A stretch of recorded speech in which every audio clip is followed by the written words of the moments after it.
চট্টগ্রামে শুরু হয়েছে দ্বিতীয় ইস্পাহানি প্রথম আলো আন্তঃবিশ্ববিদ্যালয় ফুটবল টুর্নামেন্ট। এবারের আসরে অংশ নিচ্ছে দেশের ৪২টি বিশ্ববিদ্যালয়। সকালে চট্টগ্রামের এম.এ. আজিজ স্টেডিয়ামে টুর্নামেন্টের উদ্বোধন করা হয়। দিনের প্রথম ম্যাচে সিআইইউ ৩-১ গোলে হারায় আইআইইউসি বিশ্ববিদ্যালয়কে। টুর্নামেন্টের মিডিয়া পার্টনার এটিএন বাংলা।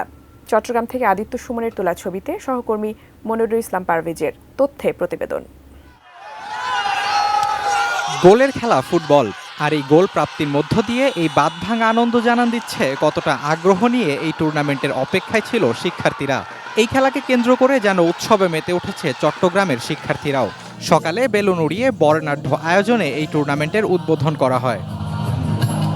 গেলবার যেখানে ৩২ দল অংশগ্রহণ করেছিল, এবার সেখানে দলের সংখ্যা বেড়ে হয়েছে ৪২। পাশাপাশি বেড়েছে ভেন্যুও। গতবার খেলা হয়েছিল চট্টগ্রাম, কুমিল্লা ও ঢাকায়। এবার চট্টগ্রাম, ঢাকা, রাজশাহী ও খুলনায়। টুর্নামেন্টের প্রথম পর্বে চট্টগ্রাম অঞ্চলে অংশ নিচ্ছে 10টি দল। নকআউট ভিত্তিক খেলায় প্রতিটি গ্রুপের সেরা দল উঠবে কোয়ার্টার ফাইনালে। এমন আয়োজন ফুটবলে নতুন জাগরণ সৃষ্টি করবে বলে আশা করছেন সাবেক ফুটবল তারকা। স্কুল, কলেজ, ইউনিভার্সিটি এই জায়গায় যদি মনোযোগ দেওয়া হয়, ডিস্ট্রিক্ট বিভাগে মনোযোগ দেওয়া হয়, তাহলে ফুটবলকে আবার ঘুরে দাঁড়াতে পারবো। দেশের যে কোনো খেলাধুলায় জড়িয়ে থাকে ইস্পাহানি গ্রুপের নাম, এখানেও ব্যতিক্রম নেই। এমন আয়োজনে অংশ হতে পেরে খুশি তারা।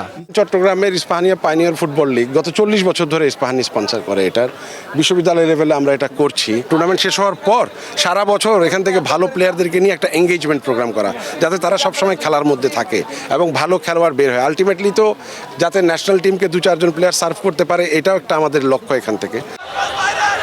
এই টুর্নামেন্টের মিডিয়া পার্টনার দেশের জনপ্রিয় স্যাটেলাইট চ্যানেল এটিএন বাংলা। দেশ বিদেশের প্রতিটি প্রান্তে ফুটবলের এই জাগরণ ছড়িয়ে দিতে সবসময় এটিএন বাংলা পাশে আছে বলে জানান প্রতিষ্ঠানটির উপদেষ্টা তাশিক আহমেদ। একটা সময় এটিএন বাংলা সারা দেশব্যাপী স্কুল ফুটবল টুর্নামেন্ট করেছিল। 1,10,000 ছেলে পার্টিসিপেট করেছিল সারা বাংলাদেশ থেকে। এটিএন বাংলা সবসময় খেলাধুলার সাথে সম্পৃক্ত থাকে এবং সেইভাবে এগিয়ে যাবে। ফুটবলকে নিয়ে এটিএন বাংলা সব খেলার সাথে এটিএন বাংলা থাকে এবং ইস্পাহানি এগিয়ে এসেছে। তাদের পৃষ্ঠপোষকতা খুবই প্রয়োজন। আগামী 5 ডিসেম্বর ঢাকায় শুরু হবে চূড়ান্ত পর্বের খেলা, আর ফাইনাল অনুষ্ঠিত হবে 9 ডিসেম্বর।